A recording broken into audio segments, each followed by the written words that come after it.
Assalamualaikum warahmatullahi wabarakatuh.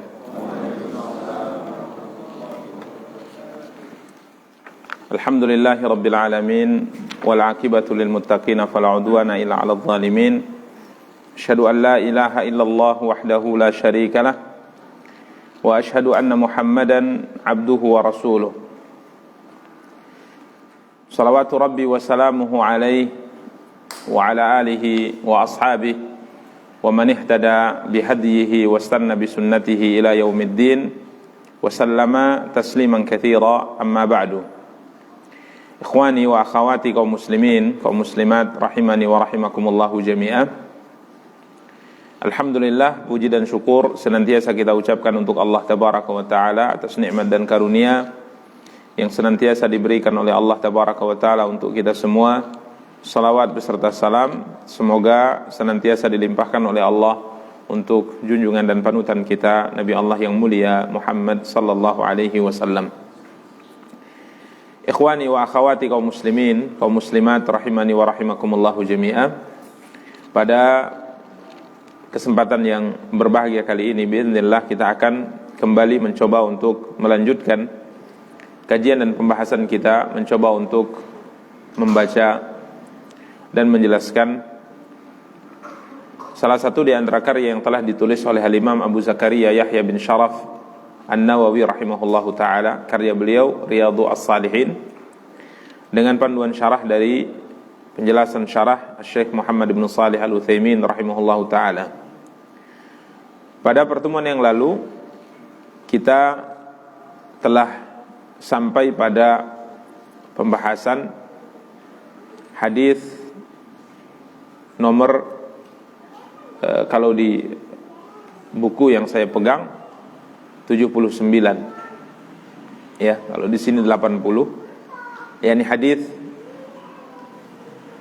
Nabi kita yang mulia sallallahu alaihi wasallam bersabda dari hadis Umar bin Khattab radhiyallahu an, "Lau annakum tatawakkaluna 'ala Allahi haqqa tawakkulihi la razaqakum kama yarzuqut tayra taghdu khimasan wa taruhu bitana." Seandainya kalian bertawakal kepada Allah dengan sebenar-benarnya tawakal, ya, artinya melakukan sebab, berusaha, kemudian memasrahkan hasil kepada Allah, bersandar kepadanya, la razaqakum kama yarzuqut tayr, niscaya Allah tabaraka wa taala akan memberikan rezeki kepadamu sebagaimana Allah tabaraka wa taala memberi rezeki kepada seekor burung. Taghdu khimasan, di mana burung, seekor burung pergi meninggalkan sarangnya, mencari makanan, berusaha, berikhtiar di pagi hari dalam keadaan perutnya lapar, kemudian pulang di sore hari dalam keadaan sudah kenyang.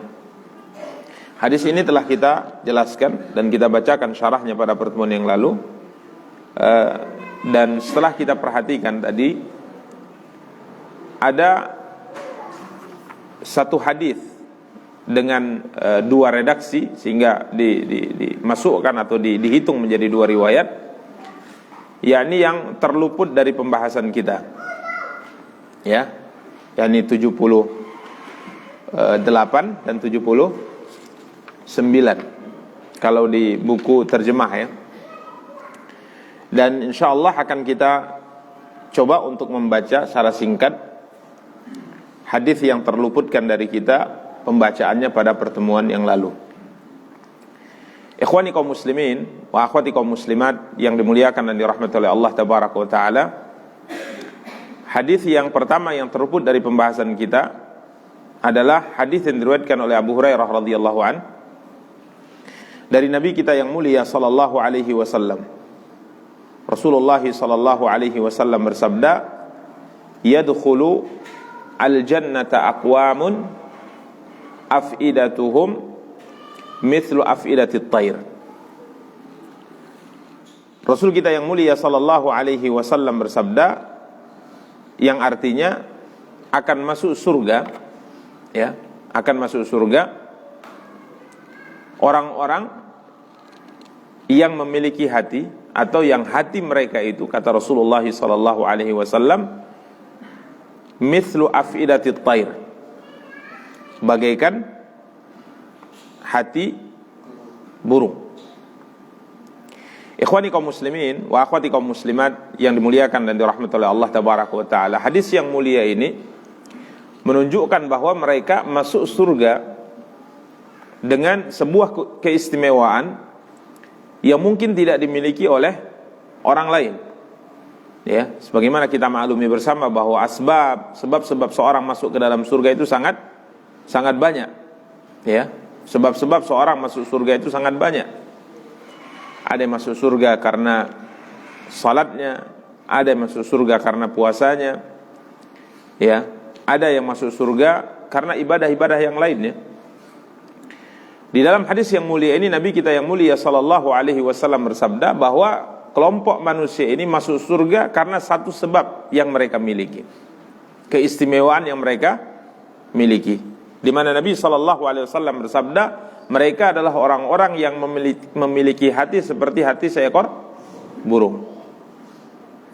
Ya, masuk ke dalam surga karena mereka punya hati sebagaimana hati seekor burung. Ini keistimewaan yang dimiliki oleh mereka sehingga mereka masuk ke dalam surga. Bagaimana hati seekor burung? Siapa yang tahu? Hah? Kalau ada gangguan langsung terbang. Oh, takut berarti, penakut. Hah?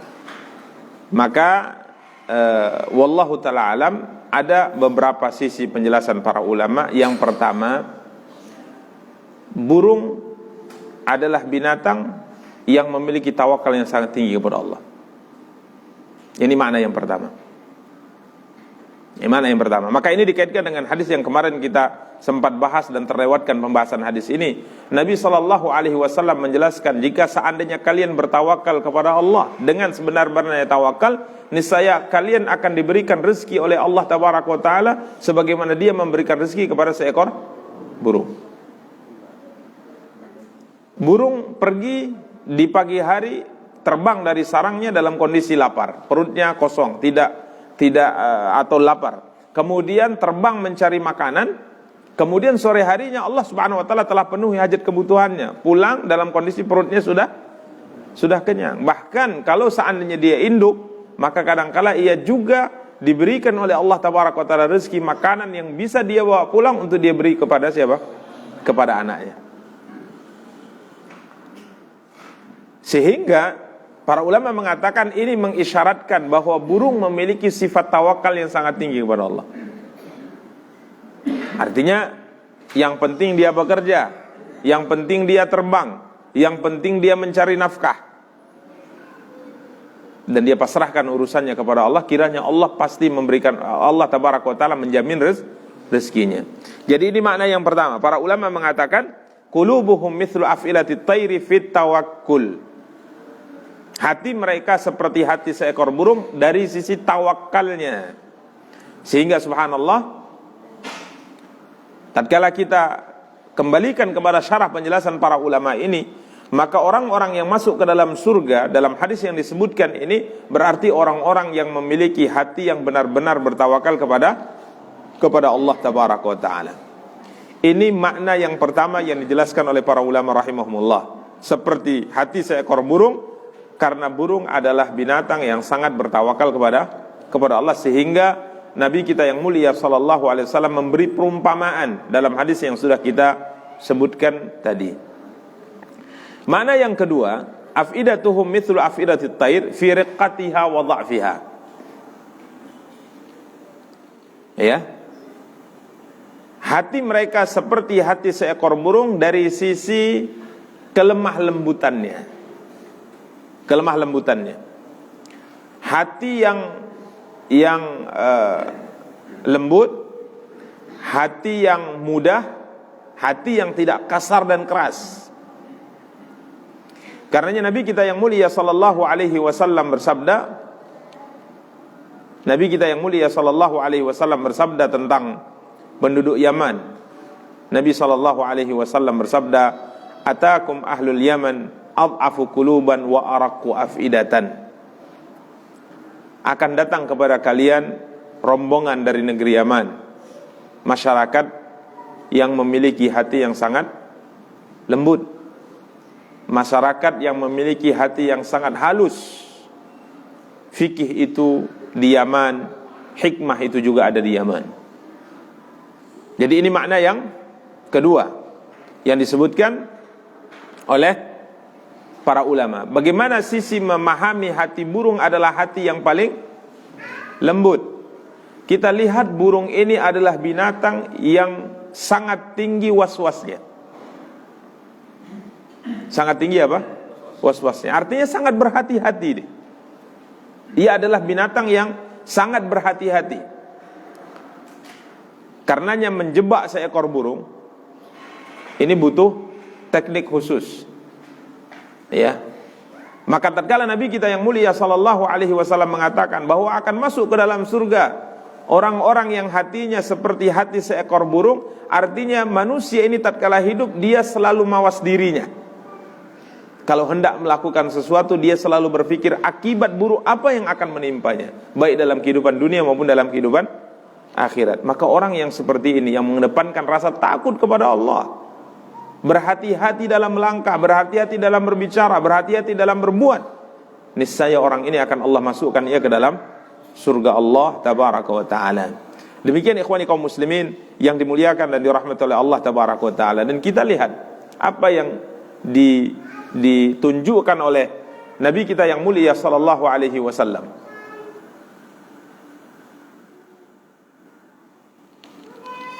Apa yang ditunjukkan oleh Nabi kita yang mulia sallallahu alaihi wasallam tatkala mendung. Bagaimana sikap Nabi? Mendung tatkala sudah mulai gelap, mendung sudah menyelimuti kota Madinah.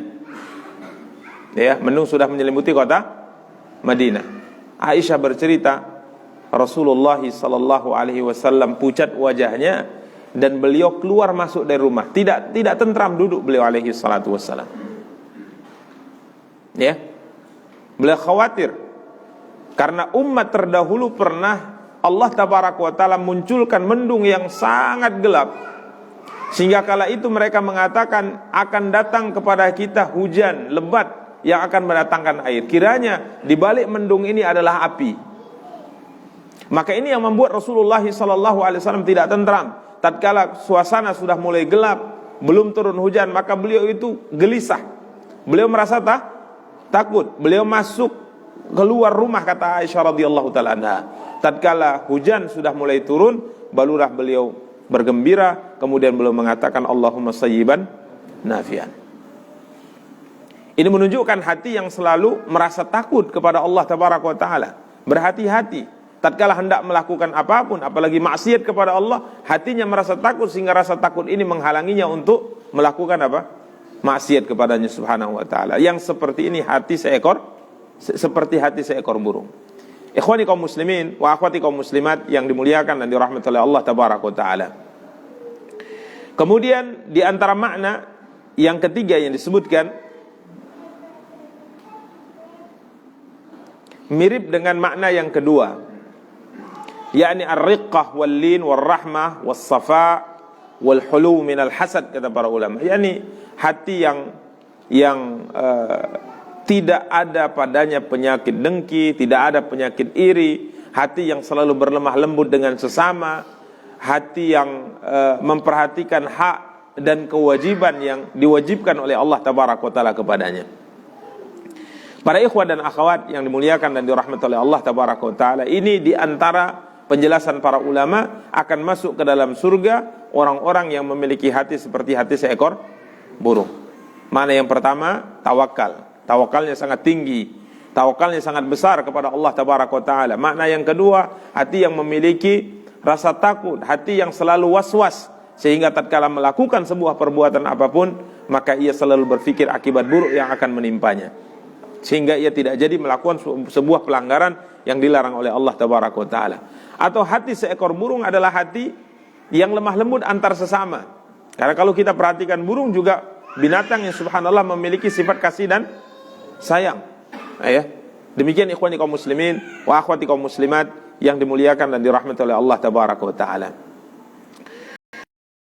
Penjelasan singkat tentang hadis nomor 78 ya. Berikutnya hadis yang terluput dari kita, dan ini riwayat yang kedua dari Jabir bin Abdullah.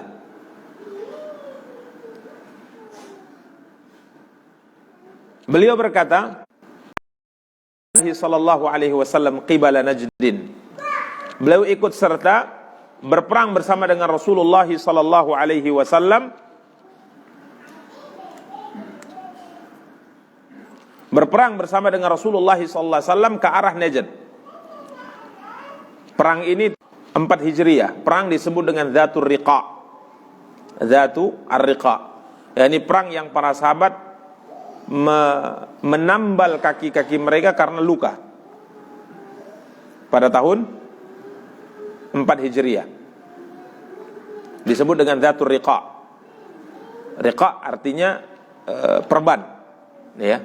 Jadi perang yang para sahabat menambal atau memperban kaki-kaki mereka karena luka. Kenapa? Karena kendaraan yang dipakai oleh Nabi dan para sahabat saat itu sangat sedikit. Sangat sedikit. Sehingga memaksa mayoritas para sahabat untuk berjalan. Karena begitu sangat jauhnya perjalanan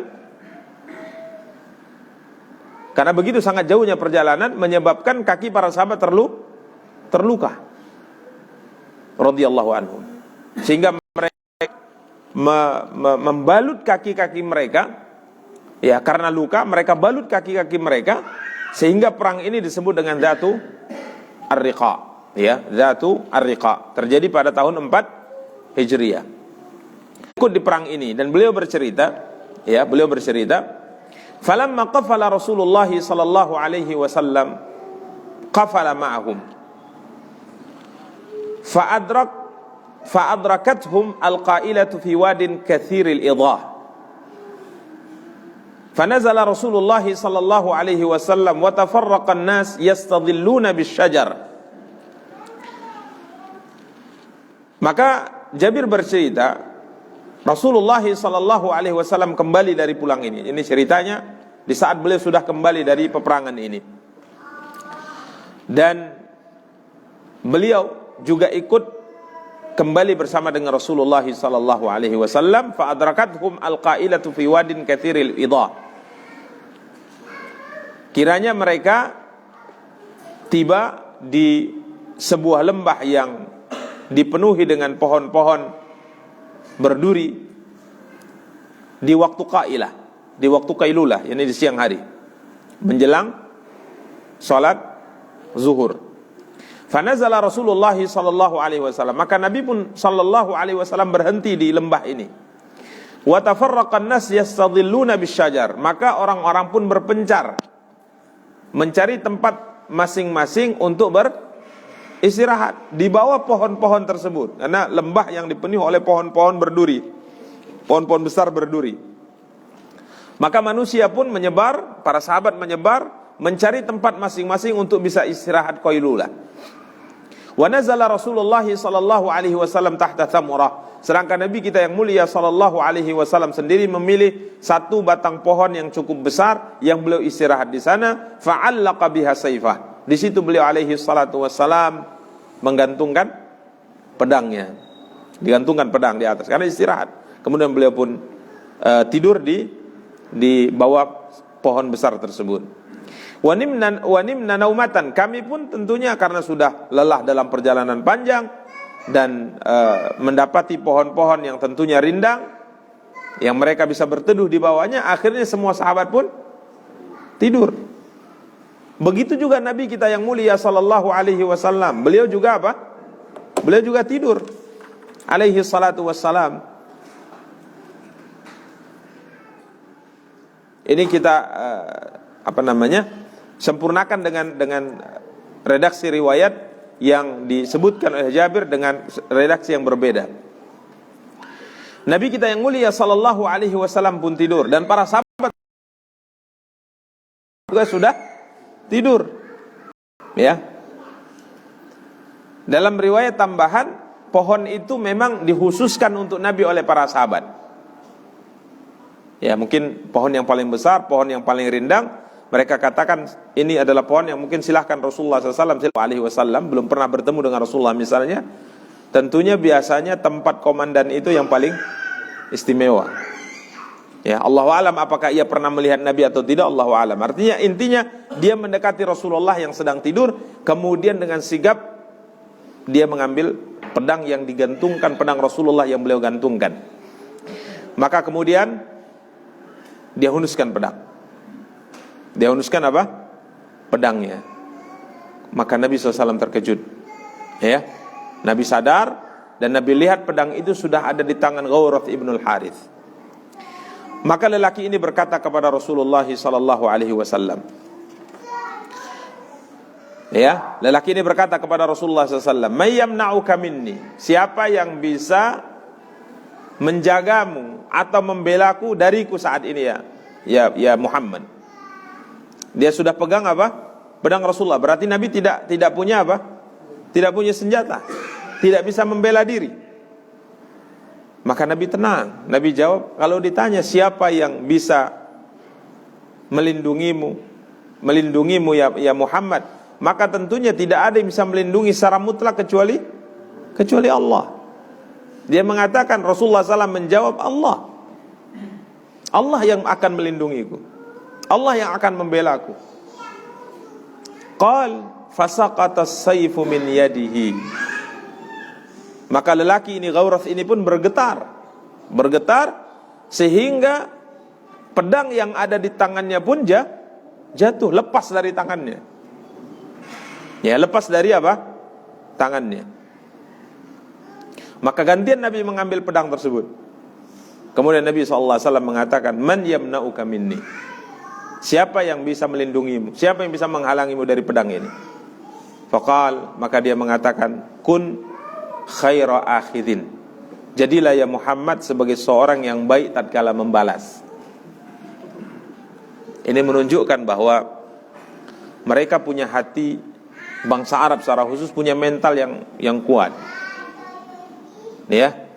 Kalau Nabi maklum alaihi salatu wassalam seorang nabi pilihan Allah, tapi orang musyrik ini punya mental. Tatkala gantian dia yang terdesak, dia masih bisa berpikir cerdas. Dia mengatakan, "Kun khaira akhidin." Jadilah engkau orang yang paling baik tatkala membalas. Kalau kita kondisinya seperti Ghawrath, apa yang kita lakukan? Mungkin berbicara pun sudah tidak mampu. Tapi beginilah mereka punya hati yang kuat. Sehingga kalau kita buka lembaran sejarah bagaimana hati-hati para sahabat, kala itu memang mereka memiliki mental yang sangat luar biasa. Keberanian yang sangat luar biasa. Sekalipun masih muda, ya, sering istishhad kita dengan beberapa kisah seperti kisah Sa'ad bin Mu'adz radhiyallahu taala. Sa'ad bin Mu'adz radhiyallahu taala. Sahabat ini, Sa'ad bin Mu'adz, beliau bukan sahabat tua, beliau sahabat muda karena tatkala beliau meninggal umur masih mungkin tidak lebih dari 35 seingat ana. Padahal mayoritas umur kita berapa sekarang? Muda, sahabat muda. Tapi sahabat ini tatkala meninggal arsy Allah bergetar karena senangnya di saat nyawanya naik ke atas. Karena jasanya sangat besar untuk Islam dan kaum muslimin. Sahabat ini punya mental besar, masih muda. Tatkala beliau setelah Rasulullah SAW hijrah ke kota Madinah dan beliau umrah sendirian ke kota Mekah. Umrah sendirian ke kota Mekah, dan ketepatan di Mekah dia punya teman karib yang masih musyrik dan tokoh Mekah, namanya Umayyah bin Khalaf, majikannya Bilal bin Rabah yang menyiksa Bilal bin Rabah. Maka tatkala Umayyah melihat temannya datang, dicari oleh Sa'ad sampai dan bertemu di Mekah. Ya tentunya tidak pakai janjian ya. Kalau sekarang mungkin janjian dulu. Beliau datang ke kota Mekah untuk umrah dan ditemui oleh Umayyah bin Khalaf. Maka Sa'ad bin Mu'adz didampingi atau ditemani oleh Umayyah bin Khalaf menyempurnakan pelaksanaan ibadah umrahnya, sa'i dan tawaf. Dalam kondisi dalam keadaan ia sedang tawaf ditemani oleh Umayyah bin Khalaf, teman karibnya, tokoh musyrik. Ini Nabi sudah hijrah, kaum muslimin sudah hijrah. Permusuhan semakin besar antara Nabi dengan orang-orang Quraisy. Tiba-tiba lewat Abu Jahal. Maka Abu Jahal tahu ini Sa'ad bin Mu'adz. Dia tanya kepada Umayyah, siapa itu? Pura-pura tak tahu kan gitu. Siapa itu? Sa'ad bin Mu'adz. Oh, Sa'ad bin Mu'adz katanya. Begitu sangat enaknya dan tentramnya engkau melaksanakan tawaf di sini aman, sedangkan engkau memberikan tempat kepada Muhammad dan sahabat-sahabatnya. Seakan-akan dia mengatakan, kau nggak aman kau tawaf di sini. Itulah bahasa, mungkin bahasa kita kan. Ancaman. Apakah Sa'ad kemudian takut? Dia sendirian, umurnya masih sangat muda, sebatang kara di Mekah, semuanya orang kafir, bisa saja dia dibunuh, dia nggak takut. Maka dia lihat Abu Jahal. Dia mengatakan, jika engkau berani menyakiti aku, jalur perdagangan kalian di Syam akan saya tutup. Karena orang Quraisy, perekonomian mereka ditopang oleh perdagangan yang mereka lakukan 2 kali minimal perjalanan dalam 1 tahun. Musim panas ke Syam, musim dingin ke Yaman. Musim panas ke Syam, jalur Syam, perdagangan Syam itu mesti melewati Madinah, yang Sa'ad bin Mu'adz itu tokoh Madinah. Kalau berani engkau menyakiti aku, jalur ekonomi kalian ke Syam akan saya tutup. Maka Abu Jahal pun mengancamnya, Abu Jahal pun murka kepadanya, mencelanya. Dan Sa'ad membalas, sehingga Umayyah kala itu mengatakan, teman harusnya membela dia, karena ini semena-mena dia menyudutkanku, semena-mena dia mencelaku. Maka Sa'ad pun marah kepada temannya, Anda juga wahai Umayyah, diam, tak usah ikut campur sesungguhnya aku telah mendengar Rasulullah membunuhmu, engkau akan terbunuh. Maka Umayyah pun takut, dia terkejut dia. Muhammad mengatakan aku akan terbunuh? Ya. Di mana pembunuhan itu terjadi? Saya tidak tahu. Yang penting Muhammad mengatakan suatu hari engkau akan terbunuh. Akhirnya Umayyah tidak jadi membela siapa? Abu Jahal. Ini pun kaum muslimin yang dimuliakan dan dirahmati oleh Allah, keberanian para sahabat. Sehingga subhanallah kalau kita lihat tatkala mereka membawa pesan-pesan Rasulullah, 1 surat dibawa ke Persia, 1 surat dibawa ke Herakl, mereka kadang-kala pergi sendirian membawa surat itu. Bahkan tatkala utusan-utusan kaum muslimin diminta oleh pasukan-pasukan kafir, mereka datang dengan kepala tegak menyampaikan pesan yang disampaikan oleh siapa? Rasulullah SAW. Begini mental mereka. Sehingga sekalipun dia musyrik, Ghawrath ibn al-Harith, tatkala pedang Rasulullah SAW sudah kembali di tangan beliau, Nabi mengatakan, siapa yang akan melindungimu dari pedangku ini? Maka dia mengatakan, kun khaira akhid. Artinya dia masih sadar, dia masih waras. Kalau kita mungkin sudah bergetar, ini sudah pasti mati. Tapi kalau mereka, subhanallah, keberanian mereka, mental mereka sangat luar biasa. Dan itu terlihat dari sejarah yang selalu kita baca, dari sejarah para sahabat-sahabat Rasulullah dan bangsa Arab secara umum saat itu. Maka tatkala Nabi SAW dikatakan olehnya kun khaira akhid, jadilah engkau orang yang baik tatkala mampu membalas, maka Nabi tidak menghukumnya. Karena beliau alaihi salatu wassalam tatkala diajak kepada sesuatu yang baik, maka beliau adalah orang yang paling terdepan untuk memenuhinya. Ini Nabi kita yang mulia sallallahu alaihi wasallam. Maka Nabi mengajaknya kepada kebaikan. Atasyhadu an la ilaha illallah wa anni rasulullah. Apakah engkau bersaksi bahwa tidak ada sesembahan yang berhak disembah kecuali Allah, dan aku adalah utusan Allah? Artinya Nabi sallallahu alaihi wasallam mengajaknya masuk Islam. Apa kata Ghawrath? Tidak, aku tidak mau masuk Islam. Ini juga mental ya. Kalau kita sudah mau dibunuh, kamu melakukan ini, oh iyalah kan gitu. Tidak berani mengungkapkan apa yang ada di dalam hati. Lisan dengan hati kita berbeda. Tapi kalau mereka lebih bagus mati daripada berdusta. Ini bangsa Arab saat itu secara umum. Tidak. Walakin uahiduka alla uqatilak. Tapi aku berjanji, aku tidak akan memerangimu lagi ya Muhammad. Ini jujur orangnya, jujur. Dan terkait dengan masalah kejujuran, kita juga akan lihat sesuatu yang sangat menonjol di kalangan bangsa Arab saat itu. Apa yang ada di hati mereka itu yang diucapkan. Tidak ada basa-basi. Ya, mereka adalah orang yang sangat terkenal dengan kejujurannya. Sekalipun pahit, mereka pasti ucapkan. Suka dikatakan suka, benci dikatakan benci. Tidak beriman ya tidak beriman. Walaupun di satu sisi tentunya di sini ada sisi negatifnya dalam beberapa hal. Tapi tatkala kita lihat kebanyakan kita sekarang tidak mampu berterus terang dengan apa yang terganjal di hatinya. Kemudian berbicaranya baru di belakang. Ini kebanyakan kita. Tapi kalau mereka tidak, mereka terus terang. Ya, mereka terus terang. Sehingga orang yang tidak terus terang di zaman itu, cerita dilepas nih ya. Nggak dengar, masuk suaranya. Termasuk yang tidak terus terang biasanya hanya di kelompok munafikin saja. Adapun para sahabat, orang-orang muslim saat itu, bahkan secara umum sifat bangsa Arab, mereka terus terang apa yang ada di hati mereka. Ya tidak senang diungkapkan, saya tidak senang dengan ini. Aku tidak mau masuk Islam. Sekalipun ia sudah tersudut, tidak ada yang bisa membelanya lagi, tidak ada yang bisa melindunginya lagi. Tapi tatkala ditawarkan masuk Islam dan dia belum pas menurut hatinya masuk Islam, dia katakan tidak. Tapi aku berjanji tidak akan memerangimu lagi. Wala akunu ma'a qaumin yuqatilunaka, dan aku juga tidak akan berperang bersama dengan orang-orang yang memerangimu. Artinya aku tidak akan membela orang-orang yang memerangimu dan memusuhimu. Maka apa yang dilakukan oleh Nabi? Fa khalla sabilahu. Maka Nabi sallallahu alaihi wasallam membiarkan dia pergi. Nabi memaafkan dia. Fa ata ashabahu faqal ji'tukum min indi khairin nas. Dalam tambahan riwayat, tatkala ia sudah terduduk pasrah, para sahabat mulai bangun. Nabi bangunkan para sahabat. Nabi panggil para sahabat. Sahabat pun datang. Kemudian Nabi mengatakan, menceritakan, ini beliau tadi memegang pedangku, mengambil pedangku dan mengancamku. Kiranya tangannya bergetar, kemudian pedang jatuh, kemudian aku ambil dan kembali aku ancam. Karena dia mengatakan demikian. Ya, maka Nabi SAW bebaskan ia. Kemudian ia pergi menemui masyarakatnya, sukunya, bangsanya. Kemudian dia mengatakan, ji'tukum min indi khairin nas.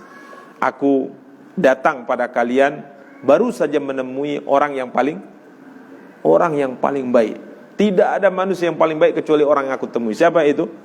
Muhammad sallallahu alaihi wasallam. Para ikhwan dan para akhwat yang dimuliakan dan dirahmati Allah, ini menunjukkan ya, di akhir ungkapan Jabir bin Abdullah menukil perkataan Ghaurath ibn al-Harith, menunjukkan begitu sangat mulianya hati siapa? Rasulullah SAW. Begitu sangat mulia hati Nabi SAW. Dan menunjukkan bahwa beliau dengan syariat yang diturunkan oleh Allah kepada beliau, syariat Islam, tujuannya bukan membunuh orang, tapi tujuannya adalah untuk menyelamatkan manusia.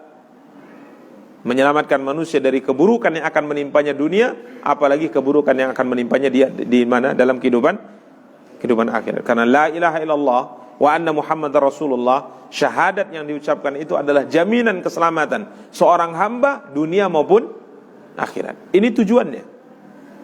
Maka kalau tujuan beliau alaihi salatu wassalam adalah membunuh, maka pasti beliau akan apa? Membunuh orang ini. Dan banyak cerita yang seperti ini yang dilakukan oleh Nabi, sehingga beliau mengatakan, Ghaurath mengatakan, ji'tukum min indi khairin nas. Aku baru saja bertemu dengan orang yang paling baik di kalangan manusia. Ini menunjukkan bahwa kebaikan beliau diakui kawan maupun lawan. Ya. Sehingga kadangkala sikap-sikap yang seperti ini menyebabkan bangsa Arab kala itu semuanya masuk Islam.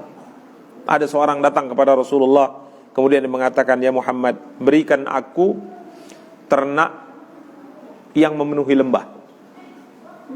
Dia tokoh besar di masyarakatnya. Dia meminta sesuatu kepada Nabi, padahal dia belum masuk Islam. Atau dalam sebagai riwayat, dia baru mengikrarkan keislamannya yang kita kenal dengan mu'allafah qulubuhum. Dan mu'allafah qulubuhum termasuk orang yang berhak menerima apa? Zakat. Dia baru saja mengikrarkan keislamannya dalam sebagai riwayat, kemudian meminta Rasulullah ternak kambing yang memenuhi lembah antara dua gunung. Maka Nabi katakan, berikan kepadanya zakat kambing kita 1 lembah penuh, bawa pulang. Maka dia bawa pulang itu kambing. Sampai di kampung dia berteriak dengan sukunya, dia mengatakan, ayo ke Madinah kalian semua, ikrarkan keislaman kalian. Sesungguhnya Muhammad memberikan harta, membagikan harta kepada manusia, sedangkan ia tidak takut miskin. Sehingga akhirnya semua masuk Islam. Sehingga banyak kita lihat Tokoh-tokoh Arab saat itu, masyarakat Arab saat itu masuk Islam karena kemuliaan akhlak siapa? Nabi kita yang mulia sallallahu alaihi wasallam. Kemuliaan akhlak beliau. Bahkan kalau kita presentasikan antaranya masuk Islam dengan diperangi dan masuk Islam yang melihat akhlak dan kebaikan Rasulullah, itu jauh sekali.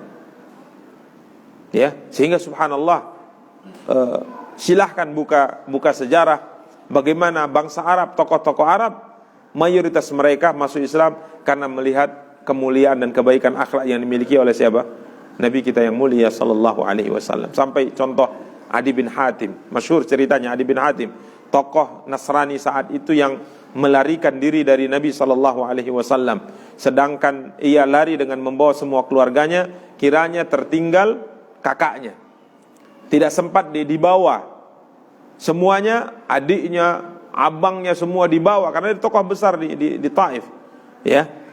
Di Thaqif, dia bawa semuanya, tertinggal kakaknya. Tapi subhanallah, sang kakak tertawan. Kemudian sang kakak meminta dilepaskan oleh Rasulullah. Dia mengatakan, ya Rasulullah, ya Muhammad. Ya Muhammad. Dia belum masuk Islam. Dia mengatakan, ya Muhammad, lepaskan aku. Karena jikapun aku diangkat sebagai pembantu, aku sudah tua. Tidak mampu lagi bekerja. Ya. Maka Nabi mengatakan, siapa engkau? Saya saudari kandungnya Adi bin Hatim. Oh, Adi bin Hatim, seorang yang lari dari Allah dan Rasulnya. Padahal dia berilmu, dia tahu agama yang diturunkan oleh Allah kepada Isa putra Maryam. Nabi biarkan. Nabi tidak komentari. Besoknya datang lagi sang kakak kepada Rasulullah, kemudian meminta hal yang sama. Nabi menjawab dengan hal yang sama. Kemudian berikutnya, pada hari berikut, Nabi SAW berkata kepada para sahabat, siapkan kendaraan untuknya, siapkan perbekalan untuknya, kirim dia pulang menemui Adi bin Hatim di negeri Syam. Maka sang kakak pun pulang. Dia tidak pulang ke kampungnya, kampungnya sudah dikuasai Nabi dan kaum muslimin. Dia ke negeri Syam. Syam waktu itu negara atau kerajaan yang penguasanya beragama Nasrani. Berangkat ke Syam. Sampai di Syam dia bertemu dengan abangnya, adiknya. Maka sang kakak mencela adiknya. Kenapa engkau selamatkan semua keluarga besarmu, anakmu, istrimu, kakakmu engkau tinggalkan? Maka Adi bin Hatim mohon maaf karena terluput ya, tidak masuk dalam daftar kiranya kakaknya. Maka sang kakak mengatakan, sekarang ini juga berangkat engkau ke Madinah, temui Muhammad itu, karena Muhammad telah melakukan perbuatan yang sangat mulia yang sampai bapakmu saja tidak mampu melakukannya. Hatim, bapaknya Adi ini tokoh besar Arab yang sangat dermawan, yang sangat terkenal baik. Bahkan kedermawanan Hatim, bapaknya Adi ini hampir bisa dikatakan tidak ada yang bisa menyamainya di Jazirah Arab. Maka sang kakak mengatakan, balik engkau ke Madinah, temui Muhammad itu, karena sesungguhnya dia telah melakukan kebaikan yang ayahmu saja tidak sanggup melakukannya. Maka Adi pun langsung menuju mana? Madinah, sampai akhirnya dia ikrarkan apa? Keislamannya di hadapan Nabi kita yang mulia sallallahu alaihi wasallam. Wajar kalau gharath dengan cerita yang diceritakan oleh Jabir menunjukkan keagungan dan kebesaran akhlak yang dimiliki oleh siapa? Nabi kita yang mulia sallallahu alaihi wasallam. Belum masuk waktu ya? 1 menit lagi. Taib.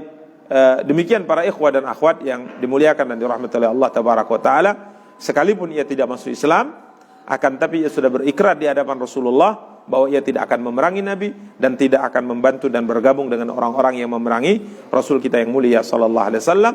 Dan hadis ini dimasukkan dalam bab tawakal, menunjukkan sangat begitu besarnya tawakal siapa? Nabi kita yang mulia sallallahu alaihi wasallam. Tatkala posisi sudah tidak mampu melakukan apapun, maka hati dipasrahkan kepada siapa? Kepada Allah. Kalaupun mati, yaitu ketentuan Allah. Tapi tatkala ditanya siapa yang bisa melindungimu, maka jawabannya tentunya siapa? Allah tabaraka wa taala. Demikian para ikhwah dan akhwat yang dimuliakan dan dirahmati oleh Allah, sebagai penyempurnaan dari pembahasan yang kemarin terluput dari kita, 2 riwayat ini. Semoga ada faedahnya, kita cukupkan. Subhanakallahumma bihamdika asyhadu an la ilaha illa anta astaghfiruka wa atubu ilaik. Wassalamu